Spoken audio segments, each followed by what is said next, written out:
बाळा, 20 मार्च हा माझा प्रगट दिन आहे. हा दिवस अत्यंत पवित्र आहे.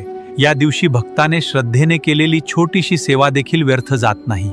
या दिवशी सकाळी स्नान करून आपल्या घराच्या मुख्य प्रवेशद्वारावर हळदीचे पाऊल काढा आणि आंब्याच्या पानांचे तोरण लावा. त्या क्षणी माझे पवित्र आगमन तुमच्या घरात होईल. सायंकाळी देवघरात गाईच्या तुपाचा दिवा लावा आणि शांत मनाने माझ्या मंत्राचा 108 वेळा जप करा. त्या जपामध्ये तुमच्या मनातील भावना आणि इच्छा मला मनापासून सांगा. शक्य असेल तर त्या दिवशी एखाद्या गरीबाला अन्नदान करा. सेवेमध्ये मोठेपणा नसतो, पण त्यामागची भावना मोठी असते.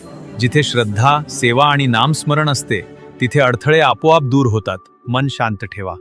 आयुष्यात कितीही अडचणी आल्या तरी श्रद्धा आणि नामस्मरण सोडू नका. जे मनापासून माझे स्मरण करतात त्यांच्या जीवनाचा मार्ग मी स्वतः सुकर करतो. भिऊ नकोस, मी तुझ्या पाठीशी आहे.